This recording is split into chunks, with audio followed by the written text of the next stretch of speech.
Alrighty, so if you haven't met me, my name is Craig. I'm married to Colette, and it's a real privilege to be here. Man, Munich in November was great. Who would have thought that just 6 months later, God would do this? And who knows what happens in the future. Really excited to see what God's doing with us and in this continent. So Colette and I we lead a church in Pretoria, South Africa. It's the second church that we lead. Both churches we've transitioned. The planter planted, and then we were the second generation of leadership. A number of years ago, we were at a team meeting, and I was having supper with Tyron Daniel, who leads the team. And he'd been really challenging us quite robustly, quite strongly around church planting as a team, saying those that have experience need to go again, and just trying to revive the keenness to see men and women plant churches. And so he said to me over supper, he said, "So Craig, when are you going to plant?" I said, "Hey man, I'm a transition guy. What you're talking about doesn't apply to me. And he said, "Yeah, but if those that have planted go and plant again, who will take over from them?" And this afternoon, as we look at the topic of church planting, I don't want you to think, "Hey, I'm not a planter. This doesn't apply to me." This applies to all of us. Mark said earlier that metamorphosis is a Christian thing. It's not a leadership thing. I love this passage in Acts chapter 8. It says, persecution broke out, and wherever they went, they preached the gospel, and churches were found. And the apostles, for some reason, stuck in Jerusalem, scratched their heads, and they had to send what we would call today team guys. They would have to send translocal ministry to go and do something with all those believers popping up in different places. I know some among you work in one city and live in another. And you have to ask yourself, why is that? Is there a reason that God has got you going back to another location over and over again?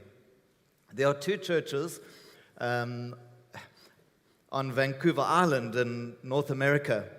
They're 70 kilometers apart. There's a number of small towns in between. Right in the middle is a town called Duncan. It's the biggest of all of them in between the two. For years, I've been saying to the two churches, for goodness sakes, do something in between. Can't you and you go this way together? It's only 35 minutes. In fact, there's an elder that works there every single day. Perhaps it's just coincidence. I met a young couple somewhere in Europe. They'd been married a week. It's always cool to see a young married couple. They said to me, "Man, we can't wait to plant a church." I had to respond, so they did. Well done. Well done. I want to say to you this afternoon, this applies to all of us. It's not just a leadership thing, it's a Christian thing. Acts chapter says, some among them, those that were scattered, as they went, they just shared the gospel. This is for every one of us. I'd like to introduce you to this incredibly good-looking panel. On my left, we have Ray and Moira. They're absolute champions. As long as I have been born again and part of this kind of thing, they've been the guys out there in the front, always blazing away.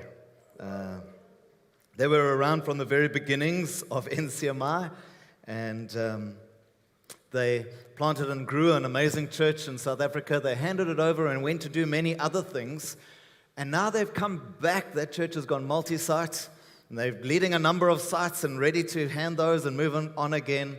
I want to say there is no sell-by date to church planting. This couple in between, Hugh and Vanessa from Chicago in America,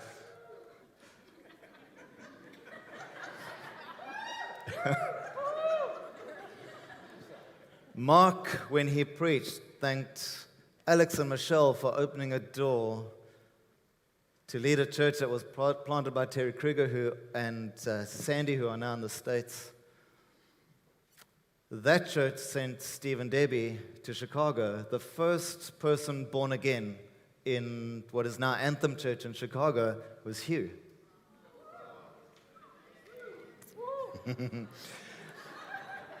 Man, the lengths that the Lord had to go to for you, Hugh.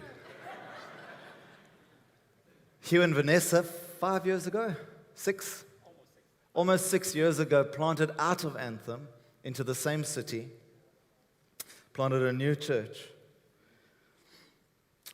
Dawa and Yiska on the end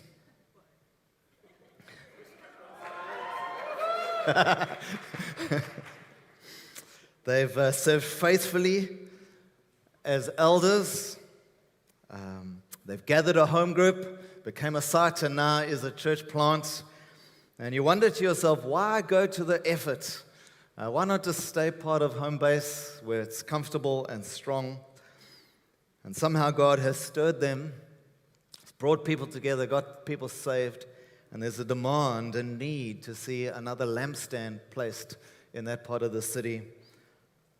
Andre in between and his wife have recently planted a church in Malta. I can say many things, but I have to say this. I texted them this morning to say these are some of the thoughts we'll talk about, and I loved Andre's response. Stirred me. He said, as I've looked at these questions, I'm just so overwhelmed that God, the lengths that God would go to save someone like me. Man, we've got to do the same to others. And so Andre and them are in Malta on work. They have to work to keep their visas, otherwise they can't stay in Malta. And so they are very much working and planting at the same time. And so I encourage you to look at these people. They're all different, just like we are. All have different stories and scenarios. And Ray and Moira, we can start with you. I'd like to ask you the question, why should we plant churches? It's great to have people with stories, but why should we plant churches, and should we still plant churches?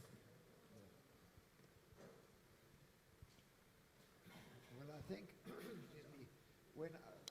are we on? Yeah. The reason I think is fairly simple, that if we have the heart of Jesus, loving people and seeing people going to a lost eternity, and that stirs in our hearts is the reason why we plant churches. John 3:16 is really just being lived out by people who see people lost and going to an eternity and saying, God, please use me. I make myself available. And when that grips us, that's always been the historical reason throughout all the centuries for why Jesus has left us on the planet Earth to actually do that. If you heard Tyrant preaching, you'll hear him say over and over again, quoting that passage, the gospel will be preached in all the world and then the end will come. Part of church planting is to speed Jesus' return, right? Dawa and Yiska, if the question is why plant, then I want to ask you the question is, why leave a great setup? Why leave home base? Yeah, can't think of a reason actually. No, we knew the Lord was calling us to plant, so we had to follow that calling. So it wasn't because we didn't like Alex and Michelle or we didn't like our church. We loved it. It's been, a step up to be able to plant a church, actually. So love them for giving us everything we needed to still learn. No, not everything. We still aren't able to plant a church. Never.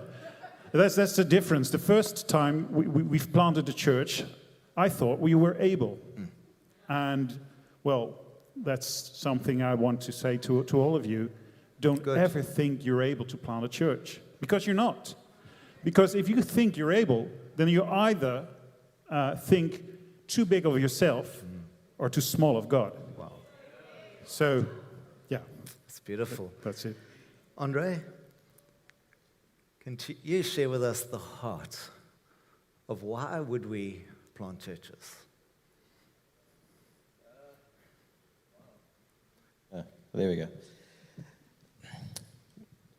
I think for me, it's there's a Maltese girl in Malta who was saved from a guy in Chicago by a guy she met online on a dating app, Chicago. This guy goes around, meets people on dating apps, and shares the gospel to them. From D.L. Moody School. And he flew all the way to Malta just before COVID, flew all the way to Malta, actually in the beginning of COVID, to meet with her, to make sure that she is planted in a church that preaches Jesus. And he couldn't find any. And the time was the same time that we went sort of online. He found us, and we met them at the airport. And today she is singing in our worship team. And Come just on. to hear a Maltese girl come from a highly Catholic background to worship Jesus with a free heart. I mean, why would you not go and follow Jesus and plant churches? That's so cool.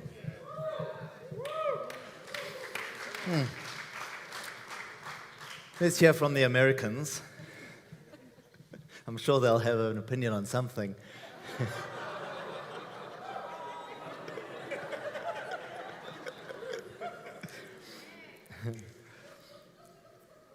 It must have been incredibly difficult to leave the church you were born again in, that you'd kind of grown together in the Lord. It must have been a kind of a real heart tug. And so what was the thing that caused you guys to say, yeah, we will go and start again rather than stay at home?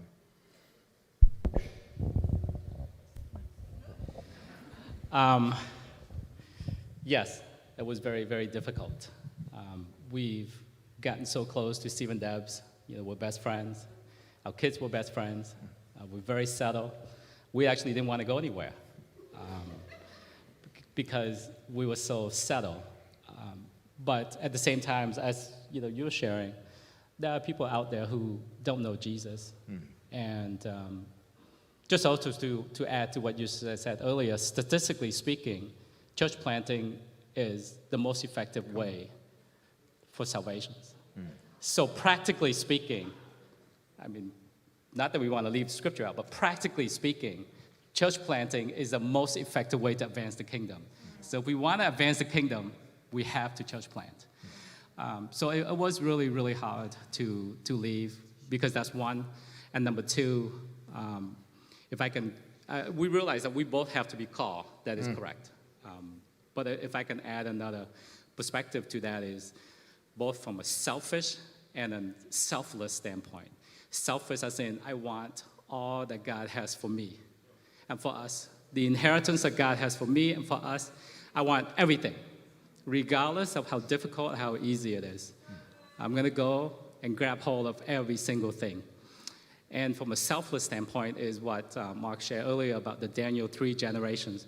I want my children and the next generation to get everything that I have and pass on to them so they can go further and further along. So for us, that was the calling.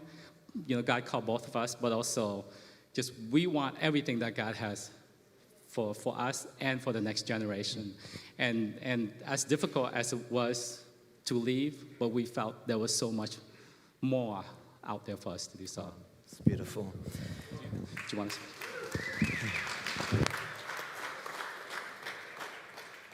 In John chapter 6, verse 66, Jesus, the crowds that have started to follow him start to desert Jesus.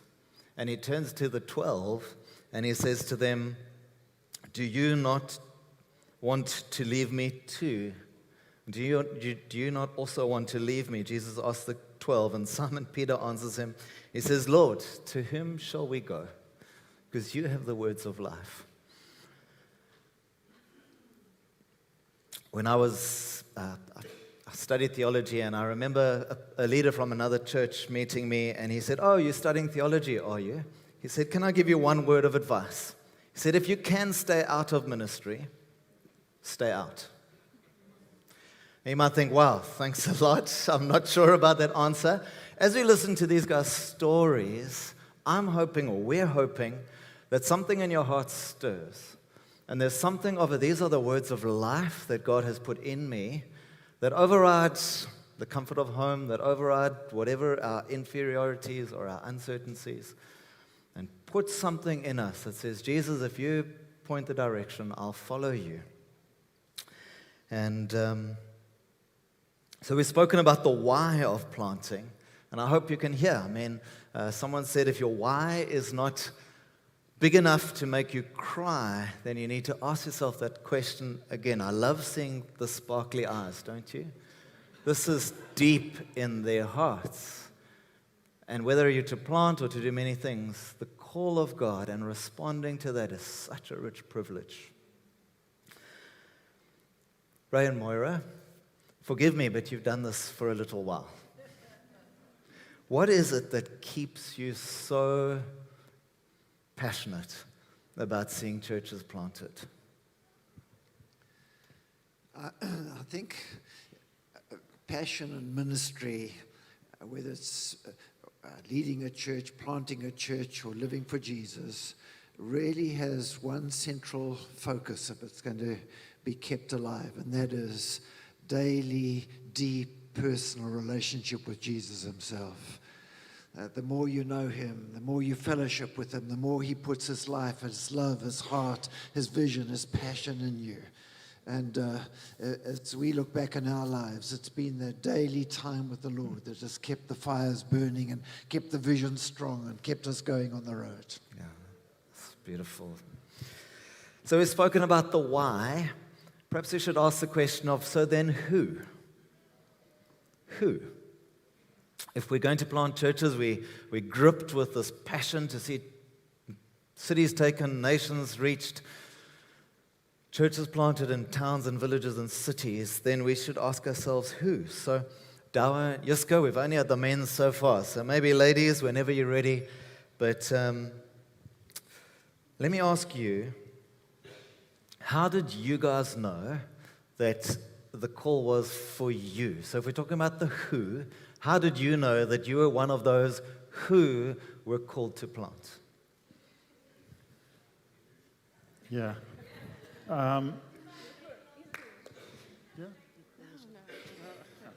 Okay. From being very young, I knew God was calling me to work for His kingdom, and the same counts for Yiska. And in this particular case, God has been speaking for a while that we should plant a church. Someday, a woman called me and said she had a dream about a church in our village where we lived at that time already. And she was praying in her dream, and she asked, who will take care of the flock here? And she heard a voice say, Douwe Tiemersma. And I didn't know her very well, and she didn't know me very well. So, I didn't know what to do with that prophecy, so I just put it away. And because I thought, no, it's not us right now. And so we waited for the timing, but that was very clear. And later on, a friend of mine who was from the Baptist church, he's never had a dream from God. And he was on my voicemail, and I didn't have his number, so I thought, maybe he will call me back once more. And a year later, he called me back, and he said, I feel like I need to talk to you, because I had a dream about churches that were being planted around Utrecht. And God said to me, talk to Douwe about this. So, it became clear to me that maybe he wanted us to do something. Wow. So at that point, we didn't know how. And that's where CCC came in. we walked in, and after that, the how also became clear to us. Wow. So, Wow. Just a follow-up, because Eddie spoke about truth and how we to handle truth. I love that you said you kind of put it to one side and evaluate it. The two comments are from other people. What was the internal reference? Because we don't just do things that other people tell us God said. So what happened on your side? So you had that great kind of word from the Lord, but then what on your side? well, it was different for both of us, because I was willing to go anywhere and at any time, but it wasn't the right timing for our family at that time, and also not for us as far as we didn't have any network to work with. So, but I knew in my heart it was true. So I talked about it to Jiska a bit, a bit laughing about it, but I knew it was true. But I didn't know how and when, and also Jiska knew that it was true, but we couldn't see yet how. So, we prayed about it, and we both knew there would be a time, and we've been fighting over it, because Jiska told me, no, we're not going to do it. Let someone else do it. Yeah, we'll just help. Yeah. Just maybe this couple can plant a church, and we'll help. So, after some time, you read about Moses, I guess. Yeah, can you tell it? I should tell another story. It's good. Okay, I try this. This is my English is not so good, but I try. I was praying, we were praying to God, God, will you help us, that we hear from people that he said, you have to go, but will you plant it in our hearts? And that was the prayer also for the process for us as couple. And one day I asked God, really, I want to know, is it your plan? And I know, can you give me one more sign from heaven? And I was crying with God. It was hard. I think I want to follow you. And Dawes said, we have to go. And I said, we have to wait maybe. And I was on my bicycle to go to school, and I saw a woman, and she was seeing me, and she said, hey, Jiska, I dream about you. And I say, oh? And she's not believing. And she said, you have another child, and we have 4 children. So I said, no. And she said, yes. And I said, okay. And I was on the bicycle, and I said, God, what do you want to say to me? And he said, this is the answer. It's a child it's like a pregnancy. The church is growing with you and with Douwe and with your family. And now you are expecting, and you are growing and growing, and I with you and with the family. And I said, okay, God, then we do it. And now we have a baby. Yeah. We said, and it's a beautiful baby, and we love the people that God give us. When we started church, can I say? Yeah. When we started church, we say, God, it is your plan, do it. And the first day we opened the church on a Sunday, there was a woman standing there, and she said, now I believe in God, and I search for a church. Can I go inside? But I don't know any about churches. Do I have to sing? Do I have to hear? And I say, come on. And I say, thank you, Lord. Wow. So again and again, he sent people, and that's not only the question, also in our heart. God is speaking, and he said, this is what I've given to you. A little present to say, go for it. It's my church, and follow me. That's beautiful.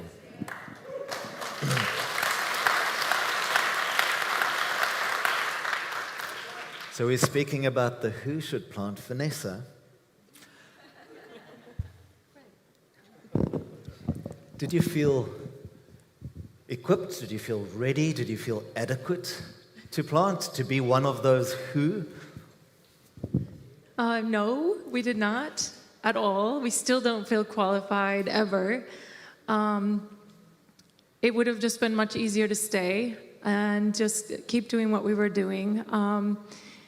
But it is Jesus who qualifies each of us, and we constantly come back to that. And it's just this place that you have to go to all the time of just remembering that Jesus is the one who qualifies us and makes us secure, and we find our security and identity in him. It's one of the biggest battles that we've had to face, is just not feeling qualified.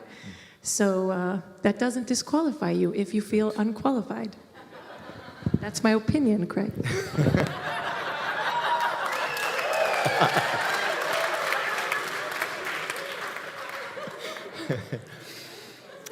Paul writes to the Corinthians and he says, think of who you were when you were called.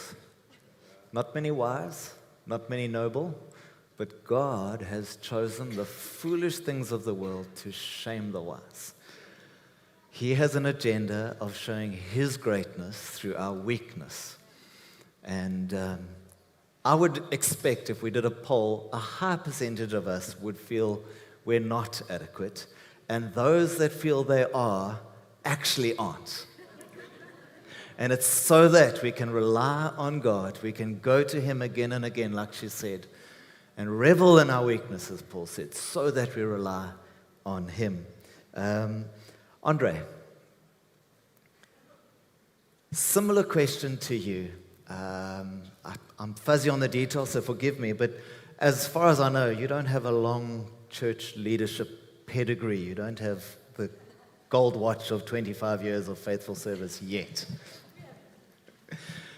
You are relatively newly saved. Tell us just briefly about your kind of church, your role in church pre-Malta, and because we're talking about the who. So who should plant?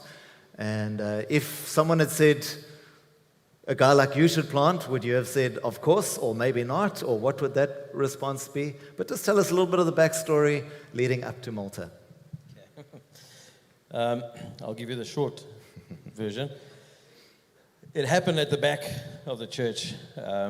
We met in a shed, a big shed in Howick, and went to church to clear my conscience.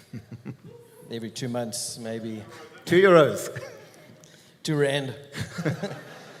But there was a testimony being told, and it was as if it was my life that was playing out there in front. And I was still on the other side. And he was telling me about what God has done in his life and how God has just saved his family in his life and given him a new purpose. And yeah, made me come back the next Sunday to hear more. And that Sunday, a guy called Donnie Stein preached, and he I don't know what he preached, but at the end, there was an altar call, a response, and I was just overcome with the Holy Spirit, and stood up, grabbed my wife's hand, and walked to the front and gave my life to the Lord.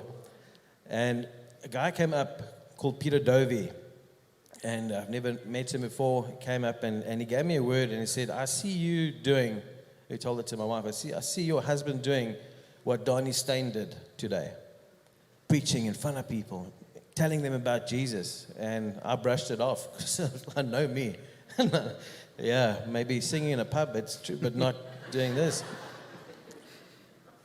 And it's amazing to see what God has done. I was just telling Russell there that I started going from the back to the front, and it was every week and we started moving closer and closer to the front, and eventually I was singing in the worship team. And I remember the first day when I was turning around and looking at the back, just to realize what God can do with you when you step out and start participating instead of spectating and giving a life to, and it was at a Connect group, at our home group, that a question was asked, and I was fired up and so hungry for God. And when they said there were school holidays and we don't have a home group, I was upset because I need this. And so it's a good lesson for everybody who's maybe gone. People who are just saved need to know they need to be flooded with Jesus and just be surrounded in everything of Jesus. And the question was asked, what do you think God's plan is for your life? And I didn't know how to, everybody gave their thoughts and came to me and I said, I don't know what God's plan is for my life, but I know one thing, that myself and my family will follow him, will serve him, whatever it may be. And that night, everything just, it was a snowball. Every single thing just happened. Malta came up on the plate, so my wife and I discussed about, about moving to Malta and to start a home group, a connect group, and it's just amazing to see how fast God moves when he moves, and to know and just to reassure you that it is from him. And me saying, God, but I can't do this because I don't know anything. I just love you, but that's it. And it's amazing. God equipped me along the way, sent people along the way, people phoning me out of the blue, giving me encouragement. I mean, when I landed in Malta, I didn't know anybody. A few months later, our house was filled with people. When my wife landed with my kids, they had friends already. It was filled, and God just does this. And yeah, that verse, Joshua 1:9, be strong, be courageous, I'll be with you wherever you go. I think that was just for me such a comfort. And so yes, I'm not qualified, and I would not see myself as a church planter because I still don't know what it looks like. And I would, the picture of a big church like this, or big, but yeah, it was in my living room that God took that and grew that. And we didn't force anything because we didn't know what was the next step. And God was just saying, God does the work for us. And he builds his church for us. And we're just the vessels. And I keep thinking back, like this morning, about that. I don't know what God's plan is for my life, but myself and my family will serve him. Good. Say yes before we know what the question is. So, how many years ago was that? Yes. 2017. There we go. Yeah. So for clarity's sake, were you an elder back in SA? No. Did you preach every Sunday up front? Never.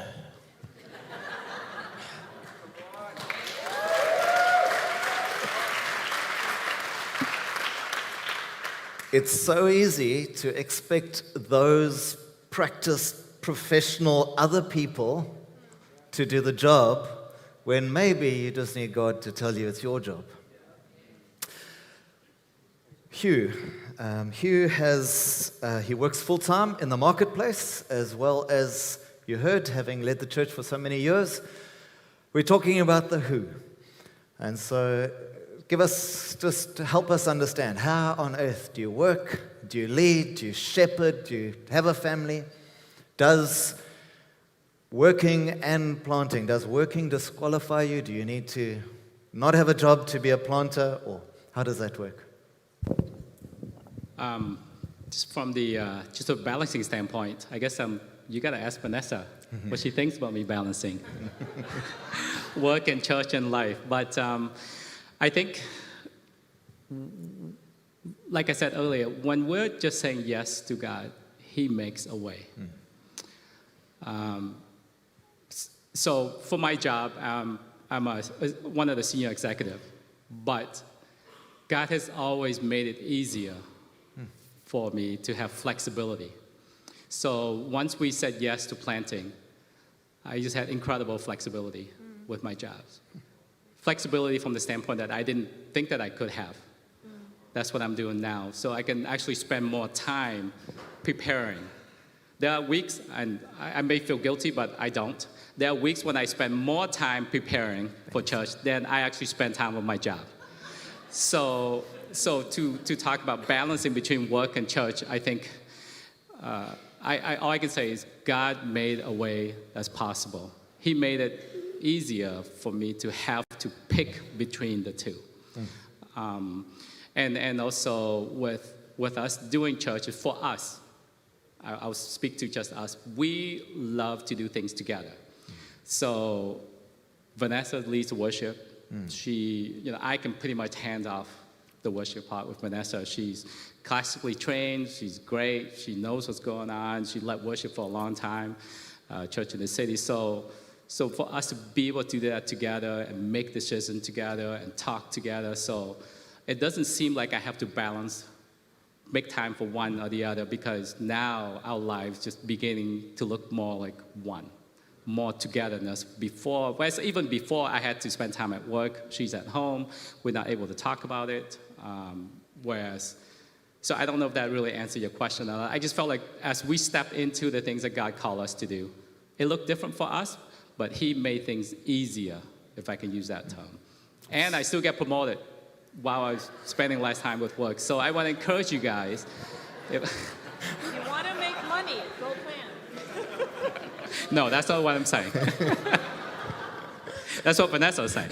No, we have to work as a team. We have to work as a team, and that's something we really learned through that, even though it's been hard. And of course, ideally, we don't want to be doing all of those things, work and church, and we'd love to dedicate more time to church. We're just waiting on God for that, and we trust that he'll speak to us, but we had to work together, and that was a good part about it.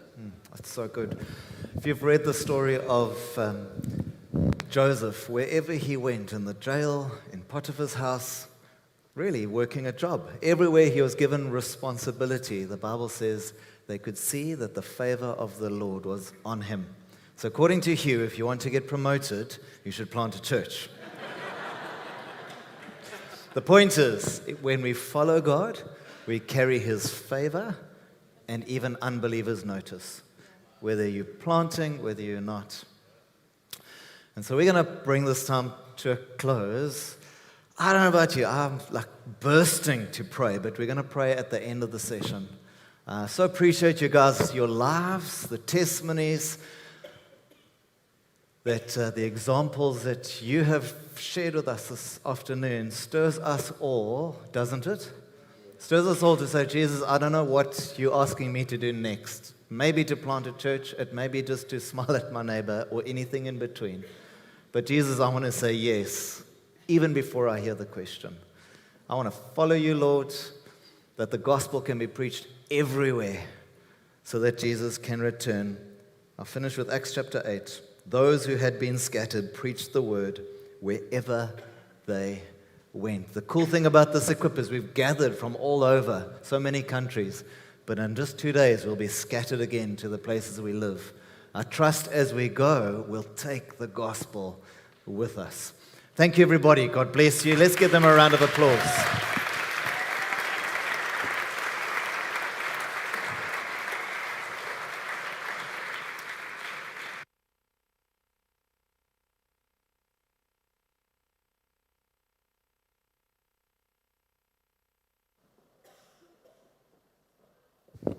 Testing. That was wonderful. Thanks so much, Craig.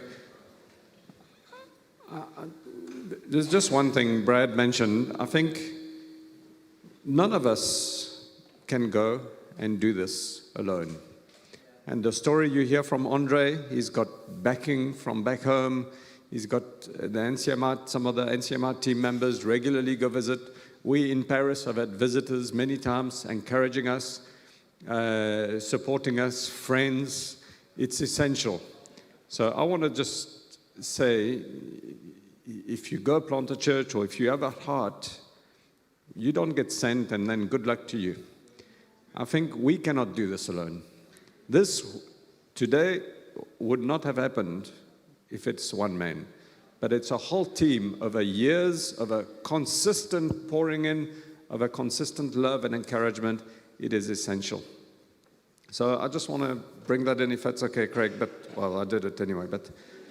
But I guarantee you, it's a testimony of every single church planter here that we did it together. So no man can get the glory. Jesus gets the glory. But we are so grateful for these friendships. So grateful. It is priceless.